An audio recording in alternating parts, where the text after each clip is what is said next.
வளரும் விழி வண்ணமே வந்து விடிந்தும் விடியாத காலை பொழுதாக விளைந்த கலை அன்னமே நதியில் விளையாடி கொடியின் தலை சீவி நடந்த இளம் தென்றலே வளர்பொதிகை மலை தோன்றி மதுரை நகர் கண்டு பொலிந்த தமிழ் மன்றமே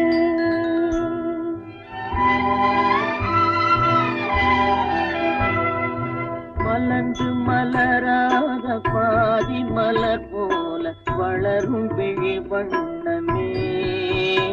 வந்து விடிந்தும் விடியாத காலை பொழுதாக விளைந்த கலை அன்னமே நதியில்